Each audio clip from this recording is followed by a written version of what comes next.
Buenas tardes, queridos amigos, bienvenidos una vez más a vuestro canal, Manuel Díaz Vargas, MDV. Como bien sabéis, este es un espacio abierto a las letras, a los libros y a los autores. Antes de nada os quiero dar las gracias por todos esos comentarios que habéis ido dejando, porque así conseguimos que este sea un espacio vivo, sea un espacio en el cual interactuamos entre vosotros y un servidor. Deseo también haceros partícipes de una noticia, y es de que a partir de ahora, todos los viernes a las 6 de la tarde, será cuando colgaremos los vídeos en YouTube. Por último, os quiero emplazar para que no abandonéis la visión de este vídeo hasta su finalización, porque como bien sabéis, siempre hasta última hora tengo reservada una buena sorpresa para vosotros. Bueno, dicho esto, vamos sin más a la primera parte, tomando un café con un libro. Y en esta ocasión, el libro que os voy a recomendar es una novela de un gran escritor, desde mi punto de vista, uno de los mejores que actualmente tenemos en el panorama de la lengua española. Estoy hablando ni más ni menos que de Arturo Pérez Reverte. Y el libro que os voy a recomendar se titula El Club Dumas. ¿Por qué os recomiendo esta novela? De este escritor, de este autor, podría recomendar un sinfín de novelas, pero os recomiendo esta porque fue la novela que me hizo encontrar y conocer a este escritor, Arturo Pérez Reverte. El Club Dumas. ¿De qué versa la novela? Bueno, la novela habla acerca de un personaje que se llama Lucas Corso. Este hombre trabaja, o se gana la vida, por medio de conseguir libros para una serie de clientes, y estos libros son difíciles de encontrar. Los tiene que buscar en librerías de viejo, recorriendo las ciudades, por encargo. Llega un momento en el cual recibe un extraño encargo, y es de conseguir un libro que solamente quedan 2 ejemplares en todo el mundo. Este libro tiene su historia porque la leyenda cuenta de que si no fue escrito directamente por Satanás, sí fue inspirado por él. Este libro recibía el nombre de las 9 puertas de las sombras.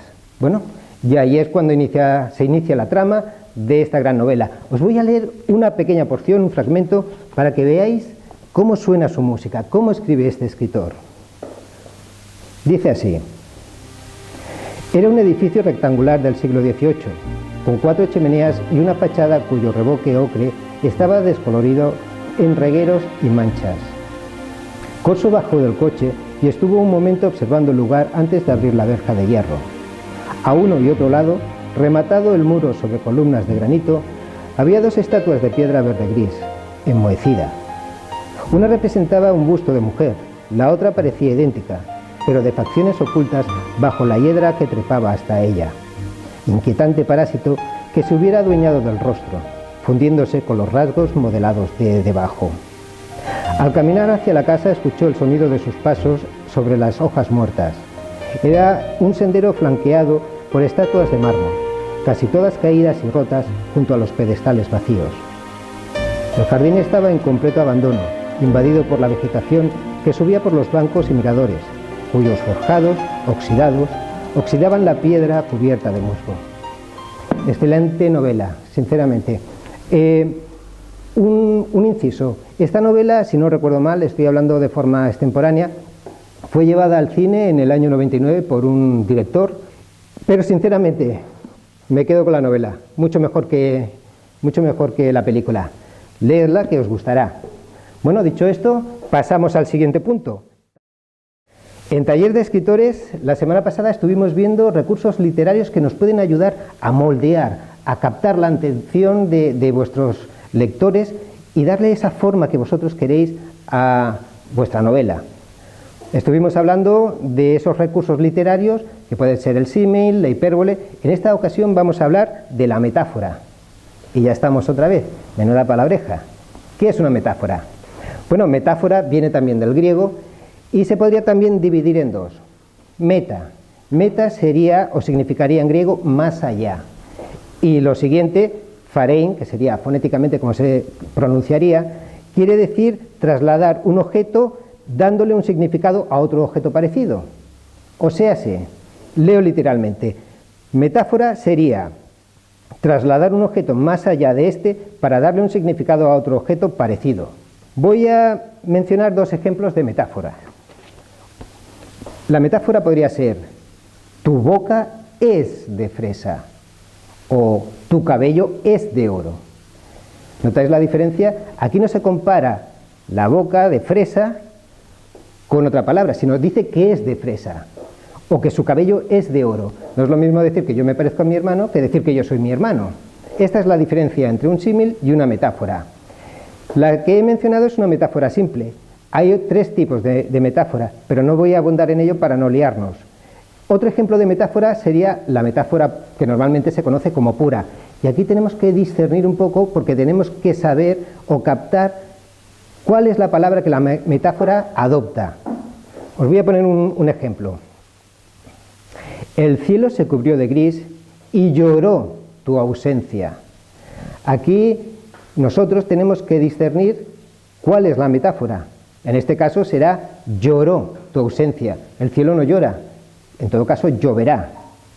¿Correcto? Las metáforas nos ayudan sobre todo para darle esa fuerza, ese ímpetu, esa elegancia también a las palabras.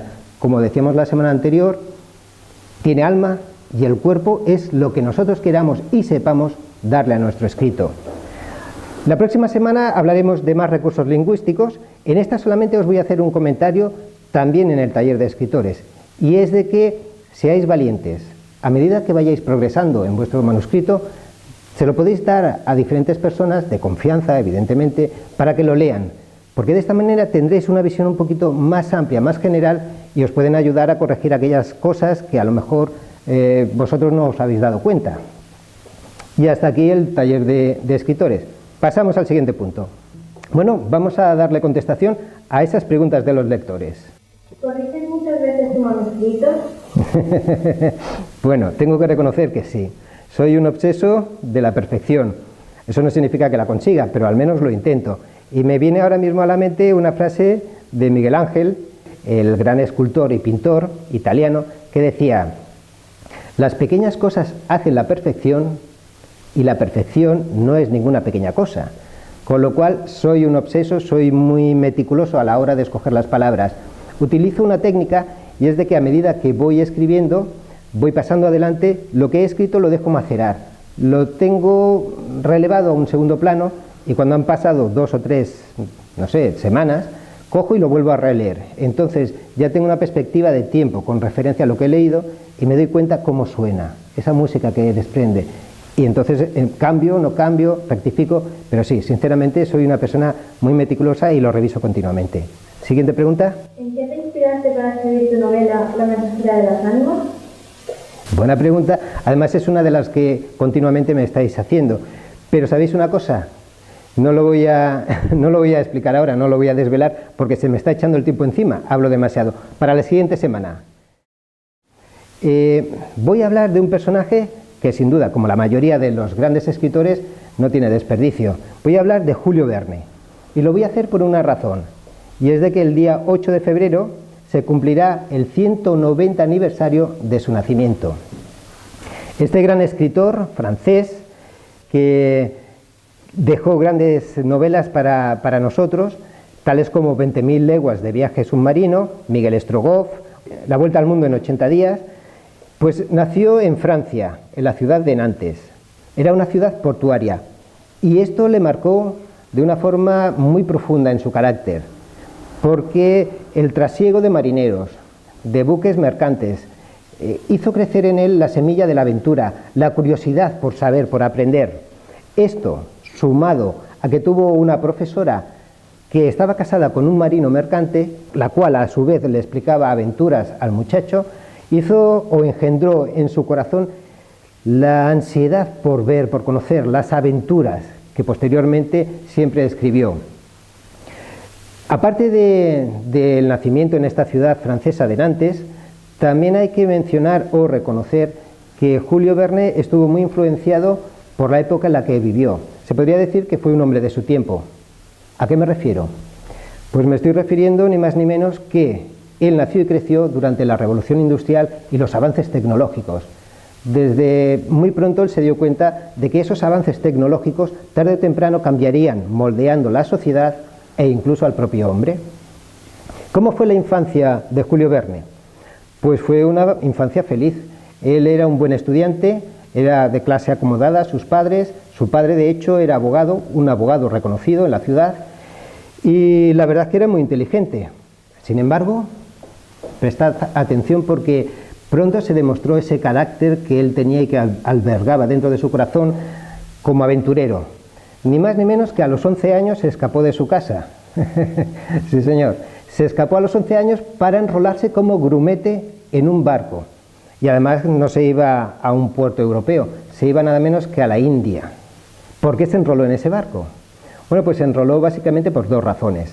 La primera, por esa ansia de aventura que él anhelaba. Y la segunda razón, porque de forma muy cándida, el niño se había enamorado de su prima, Carolina, y pensó que con lo que ganara en ese viaje podría comprarle un collar de perlas para deslumbrar a su amada. La aventura acabó pronto, como os podéis imaginar. Su padre logró llegar a tiempo antes de que levaran anclas, subió al barco y rescató al hijo. Supongo que luego recibiría la parte que le correspondía, un buen correctivo. Pasó el tiempo y llegado a la edad apropiada, el padre decide que es el momento de que el hijo siga los pasos de él. Y entonces lo envía a París para que curse sus estudios de Derecho en la universidad. ¿Qué ocurre? Que una vez que está en París se desata de nuevo, como al principio, como la anécdota que habíamos contado de los 11 años. Al notarse que no estaba controlado por nadie, pues se negó a seguir estudiando la carrera de Derecho como abogado y se decantó por letras. Pero es que además se pasaba las horas, se pasaba los días encerrado en las bibliotecas, leyendo artículos de ciencia y también releyendo a sus autores favoritos. El padre se entera, se enfada con el hijo, la relación padre-hijo empieza a ser ya bastante difícil y entonces le cortan los recursos económicos. Aquí empieza un paréntesis negro en la vida de Julio Verne. Él lo recuerda en palabras propias como una época de penumbras, penurias y de hambre. Sí, de hambre. Realmente llegó a pasar hambre. Tenía poco dinero ahorrado y el poco dinero que tenía se lo gastaba en libros.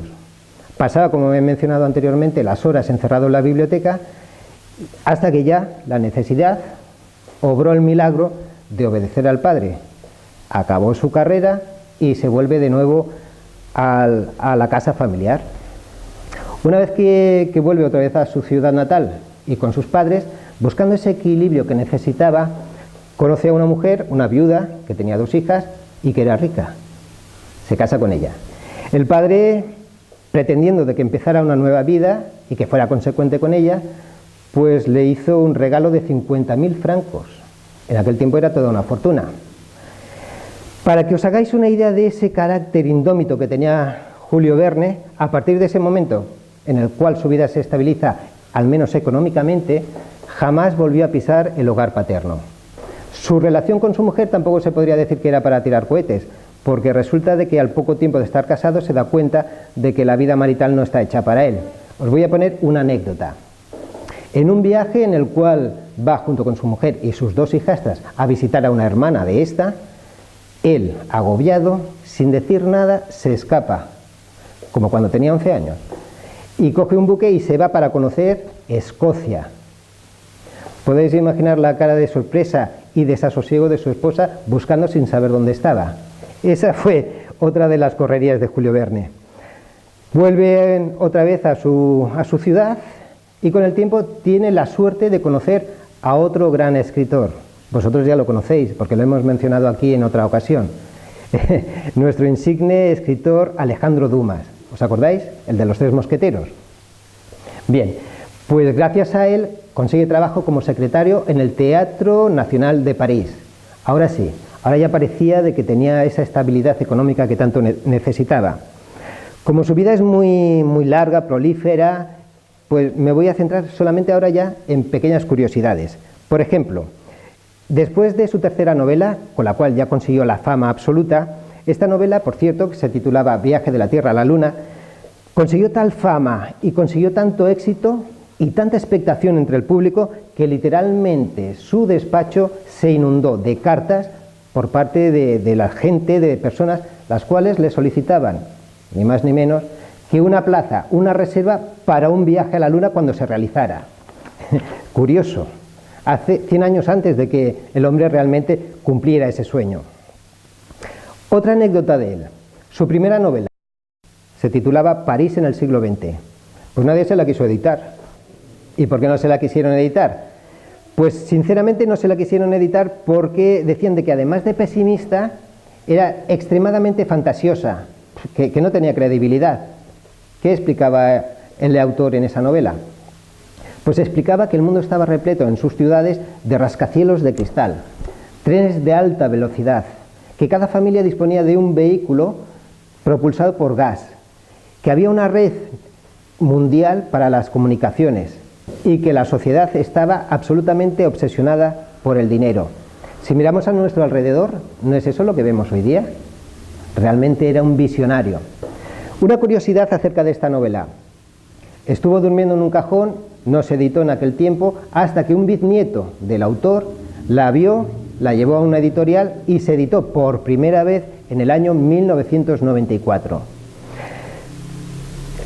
Hay una frase célebre de Julio Verne que ilustra más o menos su vida, y esta es: todo lo que uno puede imaginar, otros podrán hacerlo realidad. Esa es su vida.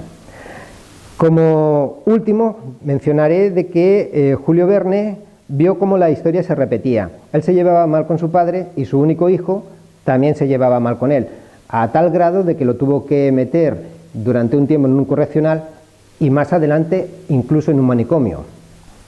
Y por último, ya el 24 de marzo de 1905, cuando contaba 77 años de edad, Julio Verne falleció. A posteriori se le concedió la Legión de Honor por sus aportes literarios y es reconocido en todo el mundo como uno de los padres de la literatura de ciencia ficción. Una vida apasionante. Podría hablar ahora de la etimología de las palabras, pero lo voy a dejar aquí porque se me ha echado literalmente el tiempo encima hablando de este gran escritor. Espero que os haya gustado, me despido de vosotros, por favor, dejad aquí vuestros comentarios y si os ha gustado, os suscribís también a este canal. Hasta la próxima semana, amigos. No sé, tío, porque, no sé, ¿vale? necesitamos más suscriptores y más visionados, porque si no, no vamos a ningún lado. ¿Por qué no haces algo más comercial, tío? Yo qué sé, algo como las 50 sombras de Grey, tío. Hombre, pero eso es literatura fácil. Pero se vende. Tú confía en mí, Manuel, que lo vamos a petar. Habla bien, Manuel, habla bien, que eres un literato, tío. We laugh about a girl